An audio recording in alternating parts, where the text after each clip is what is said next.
Bro, are you fucking ready for this year or what? Holy mother of God. There is so much good shit happening this year, it's gonna be nuts. Can you not startle me while I'm eating, please? I'm talking motherfucking Zelda. Holy shit, I'm prepared to lose everything to this game. I was there fucking creaming my jeans watching that whole fucking 10-minute gameplay today. Hey! What? We gotta keep the first minute of the... gotta keep the first minute of the podcast clean. Otherwise, we can't monetize this shit. We're not monetizing anyway. Fuck that shit. I don't give a goddamn. I'm hyped. Alright, fair enough. Goddamn. So you creamed your pants. Fucking going to the studio in like a month. I'm gonna live in my old house for like a year pretty soon. Fucking good ass movie. Got Spider-Verse coming out. John Wick 4 was a badass as hell. Got fucking Tommy Wiseau's new movies finally coming out. My God.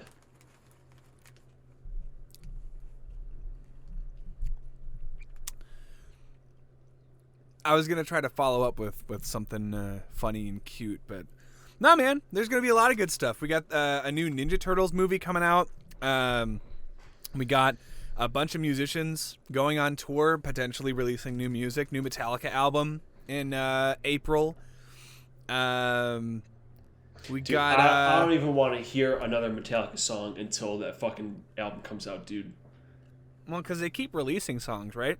No, I have listened and watched them so godforsaken much for the last 2 weeks. Oh yeah, that's right. Well, tell the people what you had going on. Because yeah, I've been talking and covering a little bit of every goddamn album, and I've just been filming like crazy because I just want to get it done with. Yeah. And not only did I listen to like all of the last couple albums, I rewatched Some Kind of Monster, which was like 2.5 hours. I watched The Making of Death Magnetic, which is like an hour and a half. And then I watched Making of Hardwired, which is like 2.5 hours. They had a making of Hardwired? Yeah. What the It's fuck? like 2.5 hours. I saw it for the first time, actually. So. Oh. And was it as enlightening as you thought it was going to be? I mean, it's neat seeing like how shit comes together, you know, but like, yeah, I just want to see if there's anything I could talk about in the video, and I probably did, but I don't know. I'm exhausted. Yeah. Well, because you're on your channel, you're going through each and every Metallica album, song by song, right? Indeed, I am. Like a fucking. You're going bananas. You've gone bananas, buddy. I am going bananas. I am pumping out content like crazy, like no other. Ugh. Why? What is going?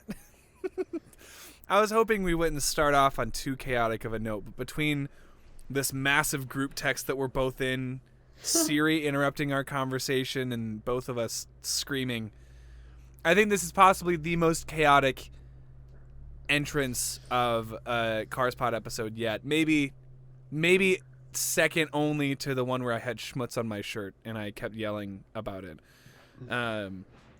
But this is the too bad we didn't get into Cars podcast. I'm your co-host Nick Scarpinato. I'm David Kabushi Cars, and we got the Zagster down there, but I don't feel like picking him up. But he's there. Oh, right. David's new dog, Ziggy. This is episode 29, and we're going to be going down David's list of favorite movies, games, and albums. So if you're a David fan, this is for all my David fans out there, you're gonna fucking love this shit. Today's car, we got a 2018, I believe. It's a 2018 Polaris Slingshot. I don't know if Slingshot is supposed to be cool, but it's got three wheels, and that's it. So that's pretty cool, I guess. It's also blue. Blue album today. And we're talking about a blue album today, not the blue album. Is that a ZAIUS shirt you're wearing? No, it's just I have a blue hoodie. You do have a blue hoodie. Is that one? I would go so far as to say that's probably one of your favorite hoodies. I love this one. I've wore this like crazy for the last almost 8 years now. Yeah, I mean, you cosplayed as Vault Boy the time we went to C2E2 in 2022, and someone called your outfit, someone called your cosplay cool. I think they liked it. Yeah. Yeah, and there's another guy dressed kind of like me too, so that was neat. Right. Yeah, dude, cosplaying is kind of cool. I wish. So you mentioned Breath of the Wild 2. I've been playing Breath of the Wild like nonstop the past 2 days. I'm on what I would call a little bit of a spring break. My teaching job let us take off yesterday. I teach 1 day a week, and we had this whole week off for spring break because a lot of other schools at this point in time are taking spring break off for whatever. I always thought it happened around Easter, but I guess schools are just saying whatever. We're just gonna put it in between March and April somewhere. Because some of my students were like, I have this weekend off or I have next weekend off. So I said, well, at least you're not doing lessons Monday after school. So as part of my spring break, I told myself, you know what? I'm not watching any show right now. And I've been telling David for months, nay years, that I've been planning to finish this game. So I finally got back into it after not picking up since July of this past year, and I beat the second Divine Beast. I beat Ravanya. Radanya. So you got Daruk's protections now ready to roll. Yeah, dude. Oh, is that what it is? Yeah, because I kept hearing Mipha's Grace activate because I kept dying. I kept fucking dying.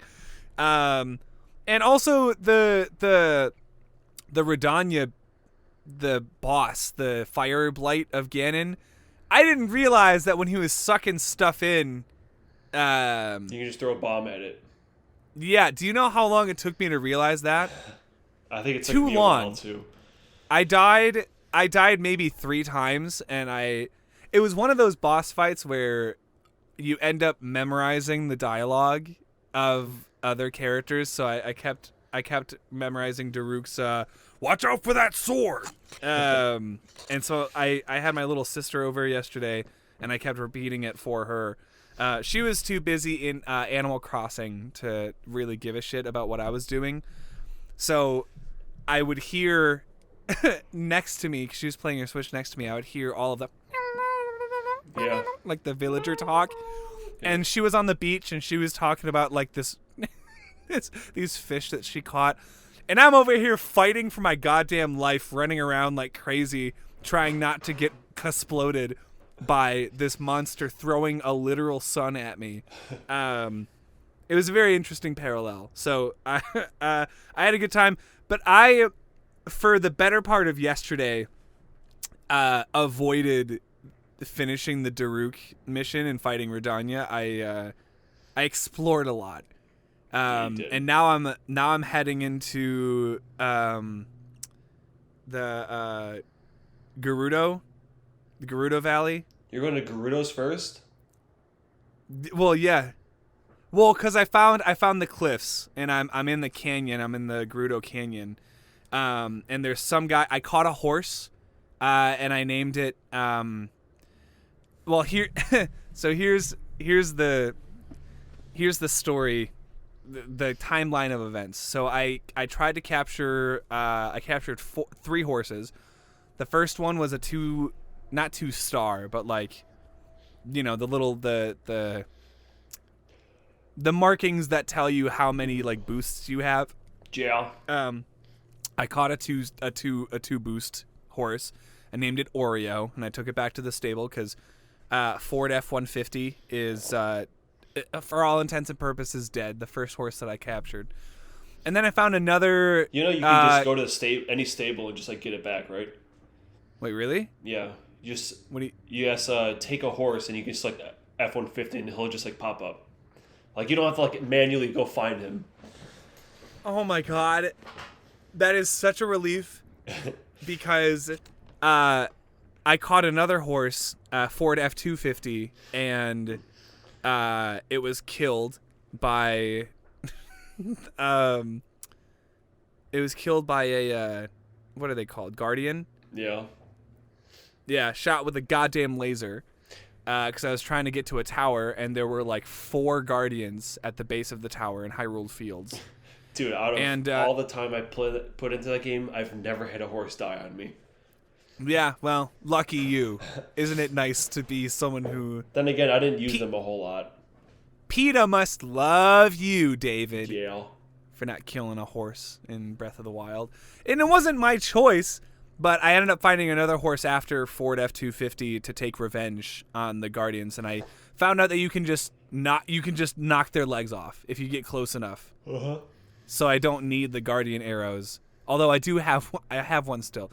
So I took my revenge on like 2 out of the 4 Guardians without realizing there were 2 other ones.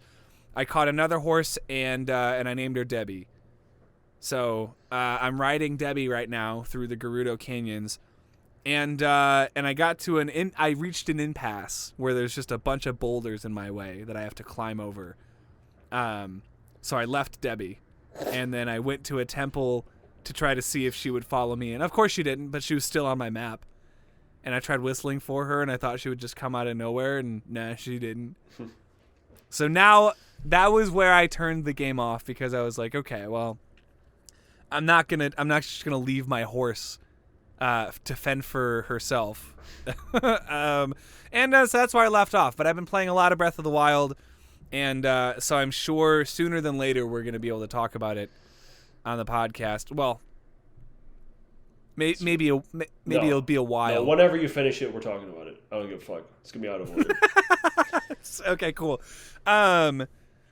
So I'm hoping to finish it soon. I also found I made it through the Lost Woods. I made it to the Korok Forest, and I found the Master Sword. You tried to pull it out, and you got killed? No, I waited until the last quarter of my last heart, and the Deku Tree was like, "You stupid fucking idiot!" Oh, he stops you? I told you. I don't think he stops you, but he definitely brings you back to life. Like if you die. Because he restored all of my hearts that I lost trying to pull it out. Yeah, you need 13. 13? Yeah. Okay, because I think I just got to 7, so I'm almost there, and I'm hoping that I can get it sooner than later, because that is a sick ass sword, and I've been training my ass so that I can use that ass sword efficiently. Yeah, but anyway, that's talk for later. We gotta get talking. Let's talk for. Yeah, really quickly, because I know this is the last thing that I want to. It's not about Breath of the Wild, but I figured I would bring it up because it was something that happened to me last week, or in the last couple of days. So I know usually when we go get coffee, or when I offer to get coffee, you already know what it is. We go to Starbucks. I get you you already know what it is, which is a dragon fruit mango refresher with lemonade. And every once in a while, I'll go out of my way to grab myself Dunkin' so that I make the 2 trips, but usually I don't have enough time to do both, otherwise I'd be late to hang out. But so yesterday, I went to Dunkin', and I noticed this the last time I went through the drive-thru too, but I order ahead, so I use the mobile app, and I use the dumb rewards. And I get free stuff and blah blah blah, and it's great. And I ordered breakfast for myself yesterday, and I pulled up to the drive-thru window, and I look at the screen, and it says "Welcome, Nick," and the person over the microphone is like, "Hey, Nick, your order's ready." I didn't have to say shit, and I was so taken aback, but I was pleasantly surprised. I think in my car out loud, I was like, "What the fuck? This is so cool." And I just pulled up to the window and got my shit. But Dunkin's been earning points recently. Sorry, Starbucks, but Dunkin' knows when I pull up into the drive-thru because I have the app open when I place my order. And I think Sonic kind of does this a little bit too, where like if you pull up to the restaurant where you ordered, and you press, or you put down the name of the number stall that you're in, then the screen will be like, hey, welcome back. Mm-hmm. But Duncan's doing this without me having to do fucking anything. So, 1 point for Duncan, and I don't know how many points for Starbucks. I keep losing track. But anyway, that's all I wanted to talk about, the technological marvel of coffee places these days. Astounds me. Yeah. That's probably why Treadwell went out of business, because Duncan kept taking their competition and enticing them with sweet, sweet rewards. Did I tell you that Treadwell is closed? The place you played at? Yeah, the place where I was working and booking music and playing every Sunday. It shut down? I guess I didn't tell you. Yeah, it's a week after they let you go? No, that was the day that they last Wednesday was the day that they shut their doors, and the day before I hosted my last open mic, but we didn't find out until the employees found out the same day that we made the post. Wow. Yeah, so no more Treadwell, which means I don't have to wake up on Sunday mornings or Saturday mornings and go there anymore. But yeah, man, it sucks.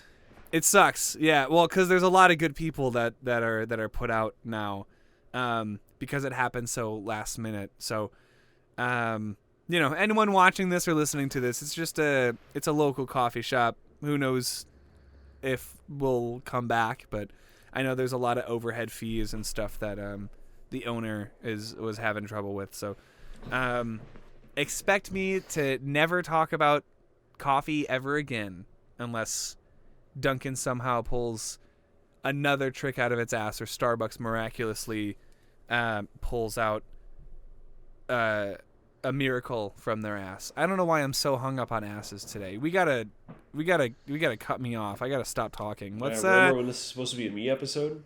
All right. 20 minutes later. That is 100% fair. Well, you go ahead and take the reins, buddy. I want you to. You're the conductor. I want you to take your baton and shove it up my ass. Talking foreign movies, and now it's time to talk about my favorite foreign movie. And not that I've even seen that many. I've seen a handful, but there's one that's just like beyond the rest. Take a guess what it is, Nick. Am I allowed to talk? Yes. Again? Okay. Thank you. Thank you, sir. Why am I being a dick about this? I don't know. You asked me.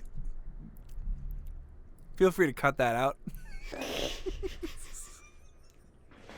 no problem. If I remember. I got cut in the middle of chewing like an idiot. Your favorite foreign movie? Yeah, take a guess.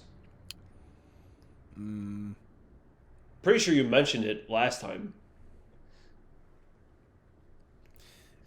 Is it Dragon Ball Super, Broly? No. Is it Howl's Moving Castle? Is it animated? No. Is it... Is an anime like another topic we're doing? I don't know. Yeah, I think anime... At least animation is. So I mentioned it last time. What the fuck? All right, I get one more guess. It's... Oh, my God. The Super Mario Brothers movie from the 90s. It's Parasite. Yay. Parasite. Yay.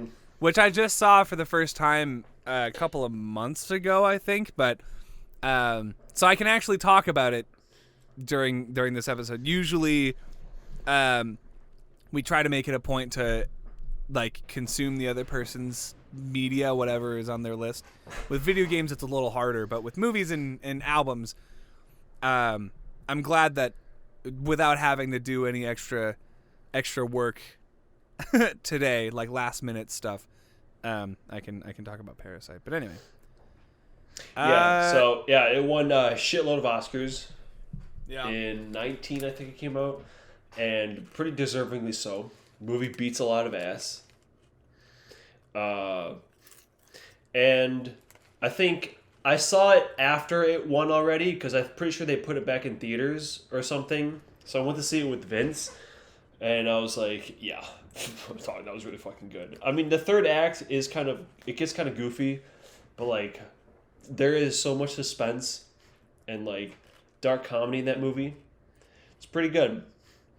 Obviously, you have there's like the poor family and the rich family, and the poor family slowly invades the rich family by framing the rich family's workers, and they get them fired, and then they're like, oh, I used to work with this person or whatever, and it's just like one of the family members.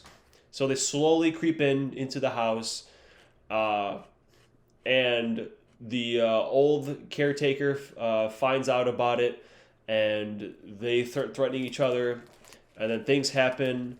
One of them dies, and then another one gets killed, or you think he gets killed, and then the other guy escapes.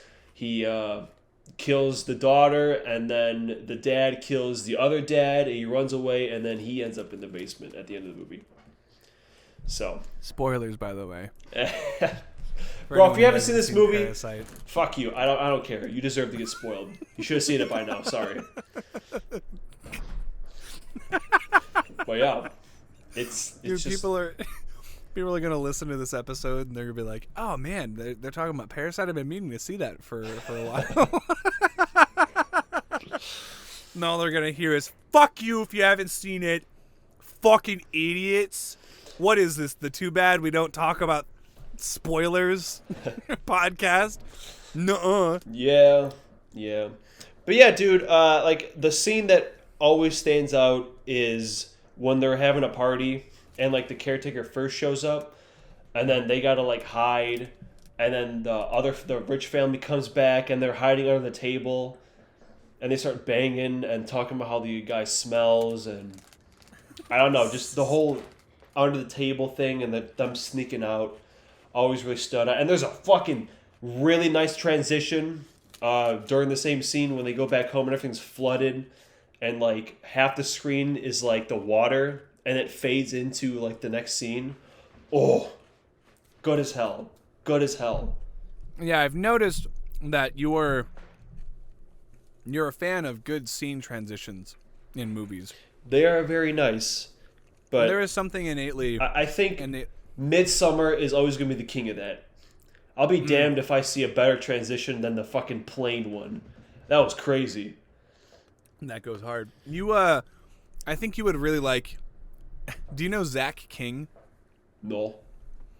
So he's, for all intents and purposes, he's a magician, and he does a lot of video editing magic where it's, so to say there's a video of someone pulling up into a driveway, right? And there was one recently where it was a guy pulling up to a driveway, and he was stitching the video on the other side of the screen, and he was watching it, and he was like, oh, that's cool. And then the guy gets out of the car on the left side, and Zach takes his hand and he moves it physically to the other video, picks up the car, and then brings it back into his own video, and it's like a little toy car. That's kind of what like good film transitions remind me of. Is just like, it's magic. It's like sleight of hand. It's like if you're not paying attention close enough, you can't tell that the scene's changed. It's very cool. It's a very cool technical aspect of filmmaking that also incorporates. It's very creative. Like scene transitions can be very, very creative, and I think that's where the art of film editing becomes art. Because you could argue that like simply cutting stuff together so that like what we do for the podcast, like when I make the clips, or if you were to say cut out an embarrassing line that I said earlier that I'm not going to mention again because you don't need to hear that. When you do that sort of editing, it can be easy to not see the art in that, even though it technically absolutely is considered art. It's an art form. But then when you see a good film transition, it's like, whoa, like that, it adds to the movie. It doesn't just serve the movie on a technical level, but it adds to the overall enjoyment of it, Yeah. So I can't blame you for loving scene transitions. But yeah, that was a pretty damn good synopsis, if I'd say so myself. Yeah, that's pretty much it. Yeah, it's pretty much the whole movie. So obviously there's a lot of social commentary, right, about how we like lower class and upper class people can both be seen by the other party as parasites in one way, you know, like not to say that either party is right or wrong, but just, you know, from an upper class standpoint, you look at, you know, folks who aren't as well off as you, and like you see it all the time in the news and things like that, where you see rich people who are out of touch, they criticize the lower class and they're like, they're just fucking they're just fucking milking off my teat. How fucking dare you? You wouldn't have a job if it wasn't for me. And it's like Mark Zuckerberg is saying it, and he's, you know, grilling in his backyard with his alien friends. And then from like the other point of view, you know, you look at from like a lower class standpoint, you look at rich people and like the upper class, and you think, God damn, dude, they're just milking the system. They found a loophole in the system, in the economic machine, and they're taking advantage of it, you know? So it's like both scenarios, again, aren't like necessarily right or wrong, but it's all about a perspective. And this movie does a really, really good job at showcasing two very different but weirdly similar perspectives. And in that same way, you know, like you said, the main father of the lower class family ends up in the basement, just like the caretakers who were benefiting from the rich family because they gave them jobs, you know, and let them live in their basement because they snuck in there and the rich family didn't know any better, you know.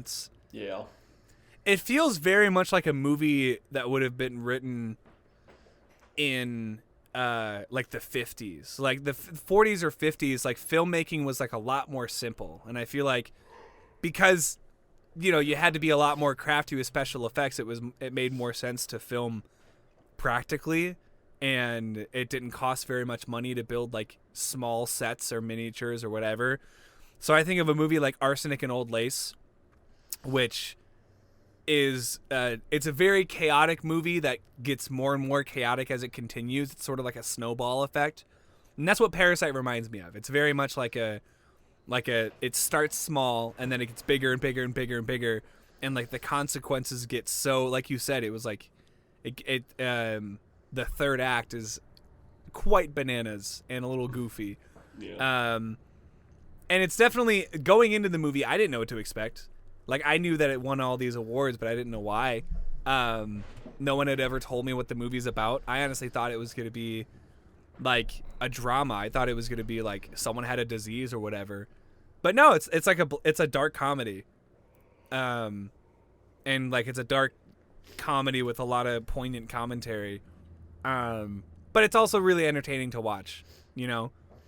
It's like the framing of some shots are really interesting on a technical level. It's a you episode. Why am I talking so much? I'm sorry, buddy. So yeah, not that I've seen, like I said, many foreign films. Like off the top of my head, like I know I've seen Wreck, like Record. It was like a Spanish found footage movie. Yeah. I think it's called Eyes Without a Face or something like that. I think it's French.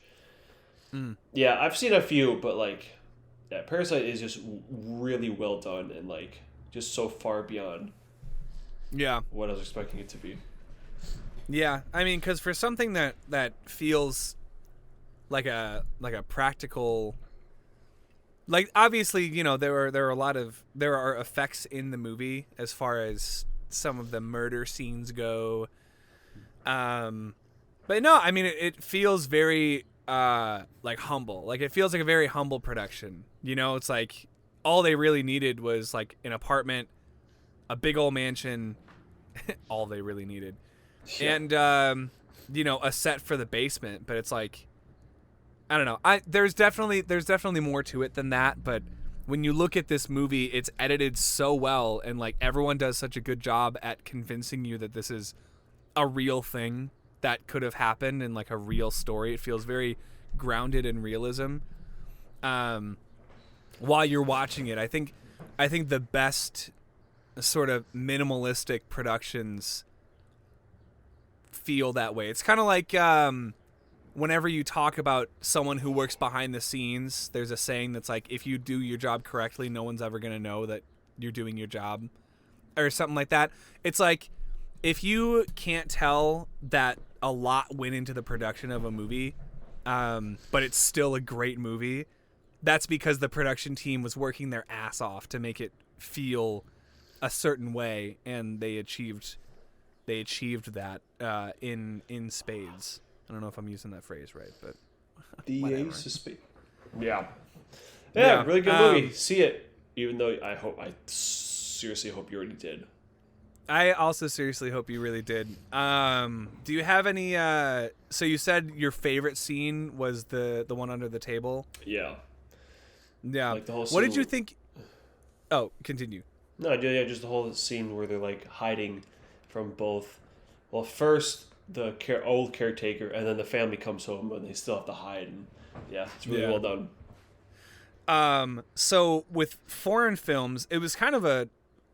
I'm glad that you added because when we came up with this idea to watch and rank our favorite movies in any given genre of movies, I think that was your initial, like, you came up with all of the categories and stuff and all the genres.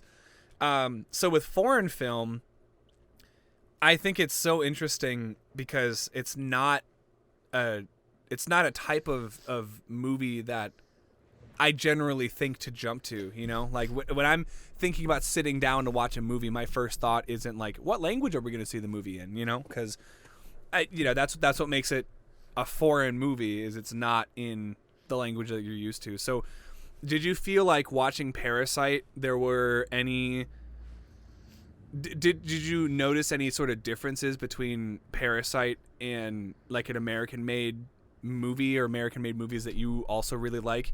And was it the similarity or the difference between Parasite's production and like a Hollywood production that really stuck with you, or did you notice it at all? Not really. It didn't really feel any different. I think that's why it's like so good. Yeah. Well, and one of the major things, one of the other major things that makes a movie a foreign film is the fact that it's spoken in a completely different language. In this case, it's Korean. So one common thing that I always encounter in anime specifically is sometimes I'll wonder if a performance is dictated by the language itself. Like sometimes I hear a scene in an anime and the voice actor is saying it a certain way, but I'm just processing the translation. So even if the delivery isn't funny necessarily, it's the lines that are chosen and translated that are funny to me. And I'll go online and I'll read dub versus sub arguments or whatever. And some people who understand both languages will say, like, it doesn't make sense when audiences prefer one to another in specific instances because the actors on both sides are saying it the exact same way, but in the language that you understand less, it doesn't come across like that because it's not your first language, so you can't pick up on those linguistic like quirks, you know? So did you feel like there were any parts of like did you ever think about that, like whether the native language of all of the actors changed the performance somehow, or were you just like reading the subtitles and processing it that way? Yeah, pretty much just have to read the whole time, you know? Yeah. So sometimes I find it interesting because like what they say or like how many syllables they say doesn't match up at all with like how much we'd say. There's a line where they're like trying to get a password and they're like, "Oh, did you try 1 2 3 4 5 6 7 8 9?" That was subtitled, but they only said like 5 syllables. So I was like, I wonder how they say what. Did they just say like 1 through 9 like in their language? I don't fucking know. But yeah. It's what I found, I know very little of 2 languages. I know very little Spanish and I know very little Japanese. And sometimes in a show that speaks, that uses either of those languages, I'll hear a word that I recognize and it'll be said a couple of times throughout the show or movie that I'm watching. but in English it's translated into 2 different words or 3 different words or whatever. Like in Japanese, you could say the word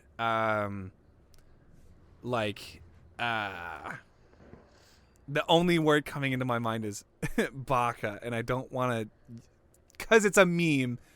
But like in English, we have dummy, idiot, dumbass, moron, imbecile, But in Japanese, it's like you only really have one direct translation of that. So it's up to the. I wonder if it's like an inflection or a tonal thing that separates different uses of that same word in the other language and blah blah blah. That's I mean, like you said, it's what makes watching foreign films so interesting, is just seeing and hearing the linguistic differences and how it affects the translation and how we process it as English speakers. Yeah, no, I thought all the performances were great, and like I think that's the mark of a great performance, is even if the actor is speaking a different language, you can tell what they're feeling based on their acting, and there's a lot of different acting that you can utilize other than just your voice. So thanks for throwing international films, foreign films into the genre mix, because otherwise I probably would not have paid attention to a man called Ove. Because the second that I realized it was in Swedish, I was like, oh shit, if this is good, I could use this for the podcast. So good stuff. Yeah, like you said, go watch Parasite. Again, because I'm assuming you're only here because you've already seen it. Unfortunately, there are no timestamps in Spotify or Apple Music or wherever you're listening to this on. And so if you haven't seen Parasite, sorry. Oopsie I don't know daisy. what to tell you. Oopsie daisy. Yeah. Anyway, well, so from a movie that a shitload of people have seen to an album that's no one's fucking heard. And I think that's a crime. A straight crime. Holy God. All right. Yeah, what's There's a local band right here in Sweet Home Chicago called ZAIUS. Okay, named after the character from Planet of the Apes, Dr. ZAIUS. Yeah. And these guys, there's 4 of them, and they're not very well known at all. They're very super underground. Yeah. But my God, did they put out a monster album? What is the? They do have 2 EPs also. They came out before. Okay. First one's really good. Second one's pretty okay. But the full album we got, it's called Of Adoration. Yeah. And it is my favorite instrumental album of all time. And it is their only full album. Yes. And even on Spotify, they only have. Yeah, the only other EPs they have are Divided by Tides and All Your Friends Are Dead, which are 3-song EPs, but they're labeled singles on Spotify. What I also think is interesting is under merch on Spotify, they have a link to a CD called Harvest Moon Overdrive. Yeah, I saw that. I don't know what the hell that is, but it looks very old, and I can tell by the album artwork that it might have just been, I don't want to say it looks less professional, but it kind of looks like something that you would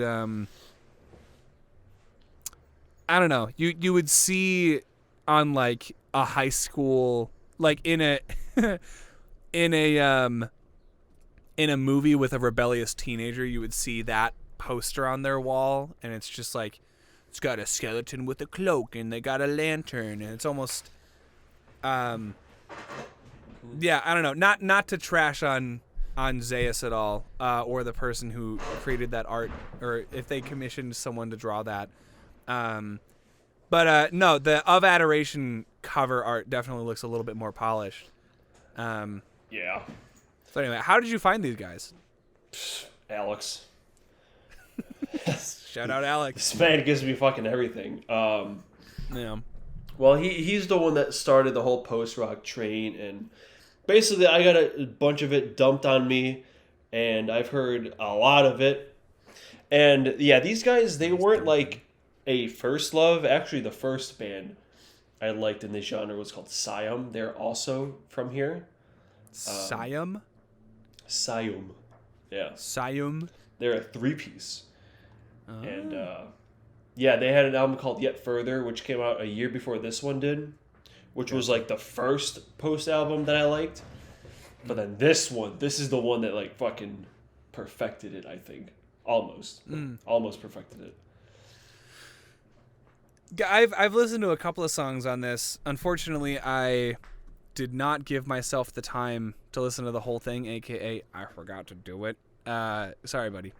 But they are verified on Spotify, and you want to know what's nuts?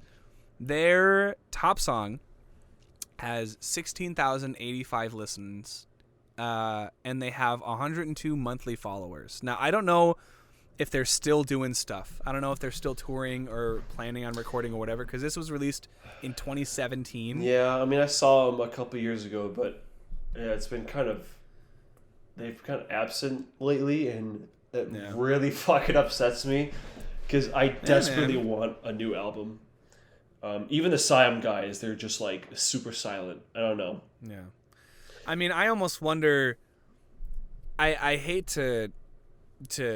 I feel like I'm always bringing this up, like as far as music and movies go, but like, I don't know. It's been on my mind the past week because I've had a couple of friends who own businesses.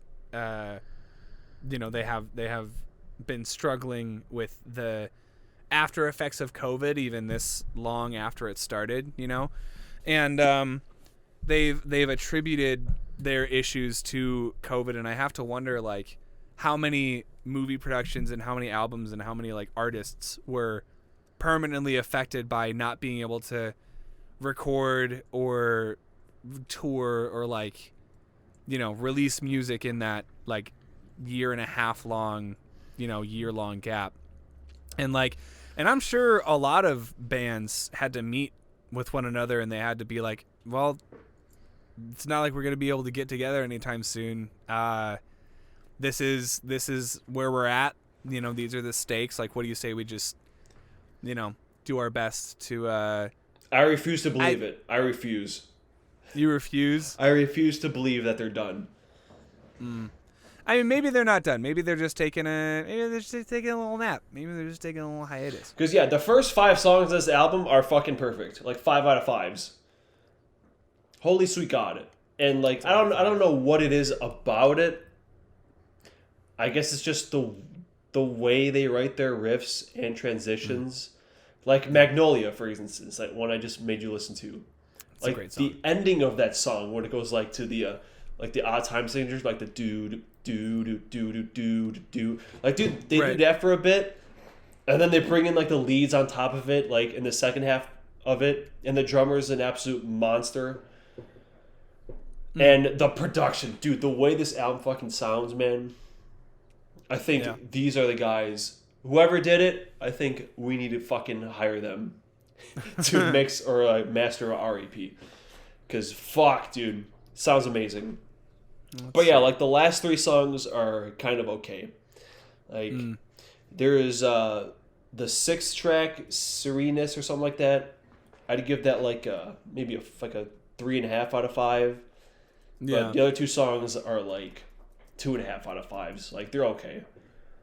Sure. But they do each have one riff in it that I really do like. So yeah, and that's the part that matters. I think with like full albums, when you're listening to the whole thing,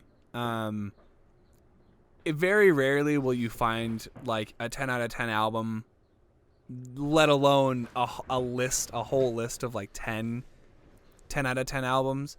So especially with albums towards the bottom, I feel like it's more of a trend to have like a couple of really fucking good songs, and then the other songs they're good, they have like one good moment or whatever, I'm pretty sure, if I remember correctly, that one 4 out of 5 is their most played. Yeah, it is. The fucking 60,000 one, that's the one I give like a 3.5 out of 5. Interesting. I don't even like that one that much, but yeah, I don't give a shit. Those first 5 songs are all I need. It could be just those 5 songs, and it would still be my 9th favorite album of all time. I don't give a damn. That's how good they are. That's right. We are on 9. I forgot what album we were on, but yeah, the really quickly the record label that signed and distributed this album, they're called Prosthetic Records, and they're located in Los Angeles, California. Wow. And they were established in 98, based out of LA, but with international offices. So most likely ZAIUS probably started in Chicago and then were looking for the right match for a label, or maybe one of their friends found the label for them, but they work with a lot of heavier artists. And it definitely shows on this album. From the songs that I've listened to, Sheepdog and what's the other one? Echelon was the other one. Yeah, Sheepdog and Echelon are very heavy. They lean into the heaviness of it. Whereas Magnolia, I feel like, you said that's your favorite on the album, right? Yeah. It's pretty fucking good. It almost sounds like if Explosions in the Sky were a little heavier. Because there are sections in there that straight up sound like sections from Explosion songs. And it's a genre of guitar rock that I really love. It's just the instrumental put on when you're doing whatever, you're trying to sleep, or you're grinding in Dokkan or whatever. Grandma, if you're listening, grinding means repeating a level over and over again. And Dokkan, it's an anime game. You don't have to worry too much about it. Goku, it's got Goku in it. But yeah, it's a heavy ass album with some bits of really intricate lead guitar stuff and some interesting rhythm stuff to it too. It's very very posty. Yeah. Everyone fucking listens to the album. God damn it. Or else. I'm gonna make it my mission to make these guys like the biggest band ever. Yeah, bring them back. We're gonna bring them back from the brink of hiatus. But yeah. And we gotta have a listening party, dude. I think that's the only way that we're gonna guarantee that each of us listens to and watches the things, is to just do it when we hang out. Yeah. Once I'm done with Breath of the Wild, we won't be. I won't have anything else that I'm like, oh, I could bring that over and play it while you try to play Resident Evil 4 and it keeps crashing. Dude, it crashed on me fucking so many times already. Pissing me off. Yeah. But no, we'll listen to this album soon. Yeah, I just gotta come over, or you come over, and we crank it out. The album, guys, come on. Speaking of cranking it out, Cranky. Crank 4? Cranky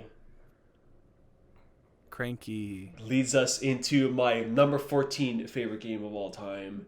And honestly, I just played this like a couple days ago, and I bumped it down like one spot. I swapped it with the other one.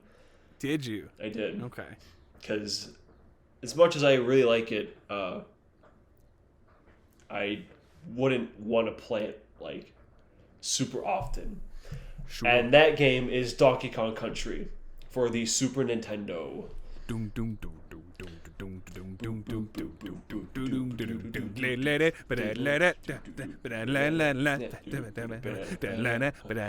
Cranky Kong. That was supposed to be my transition. And you know it all connects because that Scion band that I just told you about. Yeah. We went to see a show where a couple bands were like playing their songs, and they also covered one song off a game while the people were playing the game on a projector behind them, and they played a Donkey Kong Country song. So that was fucking sick. I think there was Mega Man X there too, but yeah, DKC. Dude, What kind of shows are you going to, where they're just playing? Like, don't was it know. like people on stage playing the game, or was it just like footage from the game? No, like they had a Super Nintendo like on a table, and like the audience would just like play it while the band like played songs. That's wild. It was fucking sick. Like the whole like thing took place in an arcade. Like it was just like one of the like coolest concerts I ever went to. Yeah. But yeah, this game, I remember because I had it on the Game Boy. There was like a Game Boy Advance port, Right. which is where I played it and beat that hoe, and then I beat it again. I remember it like I think it was at your mom's house. Yeah, because we were. I think you spent the night because I had bought. Did I find Super Castlevania 4 on Super Nintendo, or was that on the Switch? I have no idea. Because I remember, I had planned for us to play a bunch of Super Nintendo games, and we started playing Super Castlevania, and we couldn't get past a certain point. So I was like, you know what, fuck it, I'll do something else in the meantime if you want to play another game. And I think you whipped out Donkey Kong Country and you beat it that night. Yeah, dude, it's just really solid. It's a good ass platformer. Probably, I think my favorite of all time. And I tried a couple of the other ones. Like I tried 2 and 3, and then like the newest Donkey Kong Country, like Frozen Ape. Yeah. But I don't know. None of them really match up to this first one. I don't think. Because remember the first time you played it? I don't remember, but I was a wee lad, like I said, on the Game Boy. And yeah, dude, there's just so many iconic ass like places you go. Obviously, there's the first world that's like in the jungle, and then you have like the snowy like tree one. Then you got like the minecart levels, which are a pain in the fucking ass, but still super recognizable. And then the music, holy shit. Yeah, dude. Do we know? I don't remember what band the composer was in, but he also did. Let me look this up before I start blowing smoke out of my ass. Keep going. Keep going with. Stop and Go Station. Those fucking scary ass, like big dudes running around like crazy.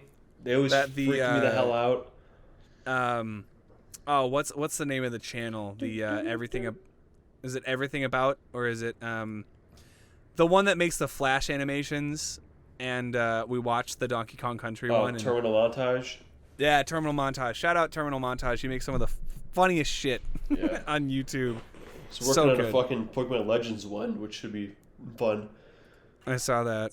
But yeah, I don't know. It's a fucking platform. What do you want? You get the power ups. You get like the shark and the ostrich and the frog and the rhino, and there's that whole bonus stage where you try to like get all the things, and the music in there is really goddamn good too. And then you get to the final boss, Cranky Kong, which honestly, Cranky Kong is the final boss. Fucking not Cranky Kong. K. Rool. On the ship, and honestly, he wasn't that hard. I don't remember like as a kid. Like I beat him pretty easily, but then I tried to play him again on the like the Switch, and it's a lot harder than I remember.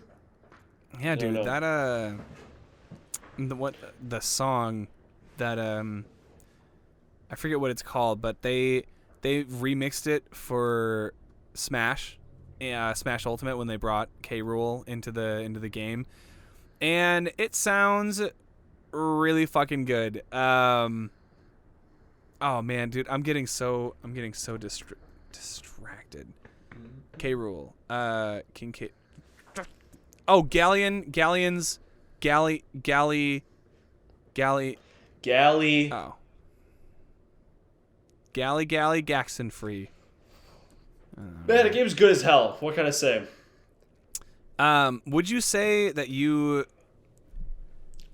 where would platformer fall in your like favorite game genres? Because I know we talked movie genres, and we have gone over our like top 15 games with each other, and we've detailed what genres they each fall into, because I was worried about my list not being very diverse, just because I don't know, I know I have a specific preference, but I like when there's a game outside of my preferred genre that sticks out, like it's good enough even though it's a type of game that I don't play super often. Where does platformer fall for you? I feel like I want it to be higher because I do find them fun, but a lot of them get really goddamn annoying.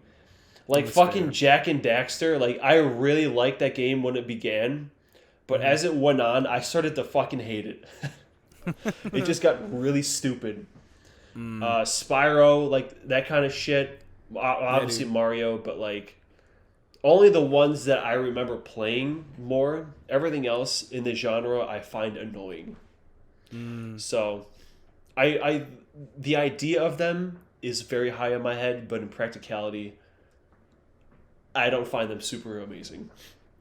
Gotcha. But I do like this one. Yeah, this one's really good. And I think it did a lot for platformers when it came out, because obviously it used like what looked like 3D models, right? Like it wasn't just like Super Mario 3 sprites, or like even Super Mario World, you know, like it was flat sprites. The sprites in Donkey Kong Country games, they look 3D. They look like they're 3D models, and that's super cool. And moving forward, you know, as we entered the Nintendo 64 era and the PlayStation era, and I feel like platformers got really popular in the 80s and endured through the 90s, and then when we got to online gaming, people didn't give a shit about platformers anymore. Like once we hit the 2000s and all of the classic platformers tried converting to 3D, like there was Donkey Kong 64, there was Mega Man 64, there was Super Mario 64, a lot of them on Nintendo 64, but like Crash Bandicoot, Spyro, Jak and Daxter, whatever the Ratchet and Clank, you know, like they all had their moment in the sun, and then Xbox came along and fucking mastered Halo. ass. Yeah, Shooting. Every game is shooting now. Otherwise, it's a fake ass game. right, dude. Even games like Horizon Zero Dawn and Breath of the Wild, like they've incorporated aspects of other genres to try to appeal to that. You know, not that like firing a bow and arrow is super off course or off brand for Zelda, but it's like, you know, there's still an aiming reticle, whereas I feel like in older Legend of Zelda games that wasn't ever a thought. It was like Z targeting, yeah, but like you have to like manually equip everything, where this one is just like a hotkey. Like jumping and shooting and shit. Yeah, so anyway, platformers are great, but only a select few are going to be good enough for us to want to talk about on this here podcast. So Donkey Kong Country, thanks for being one of the select few. Thank you, David Wise, who is the composer at Rare from 1985 to 2009. He was the company's sole musician up until 1994. So he composed 1, 2, 3, 4, 5, 6, 7, 8, 9, 10, 11, 12, 13, a shit ton of games for Rare, including but not limited to almost the entire Donkey Kong Country series, including Frozen Ape, which he co-composed with Kenji Yamamoto, who is a super notable video game composer who did the soundtracks for Super Metroid, Metroid Prime, Super Smash Bros. Brawl, a bunch of Nintendo games. So you guys are the best. The only person better than you, I think, are our viewers and our dear watchers. So everyone listening to the podcast, watching the podcast, going to our YouTube channel, subscribing, watching our clips, you know, thanks for doing that. It's we've almost reached episode 30 of the podcast here, and it's wild to think that we've been doing this for what feels like forever, but at the same time it feels like we just started a podcast like yesterday. So in the next coming months, we're going to continue going through our favorite things. We got a bunch of fun movies and games and artists and albums coming up to talk about. And, we hope that you enjoy those too. But thanks for hanging out. Thanks for listening or watching. I totally forgot to mention that Vanessa's been here the whole time, and you didn't even fucking say hi to her.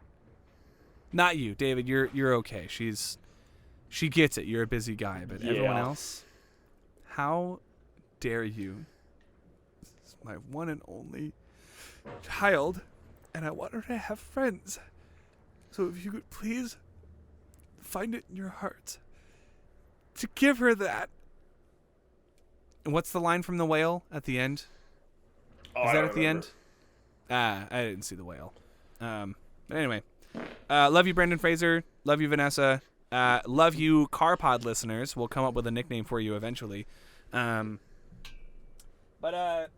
David, is there anything else that you'd like to? Our lovely passengers. Yeah. Passenger princesses. Passenger. We'll iron out the wrinkles. I like passengers though. Yeah, passengers. Yeah, we put out shirts that say certified Cars Pod passenger. And it's got like the first car logo and it's got like a seal of approval, seal of authenticity. I almost said authenticity. But yeah, I'm gonna kiss every single one of you. What? All right, you fuckers. What'd you say? Go listen to Adoration and go watch John Wick 4. Kick ass. And you know what? Go play Donkey Kong Country while you're at it.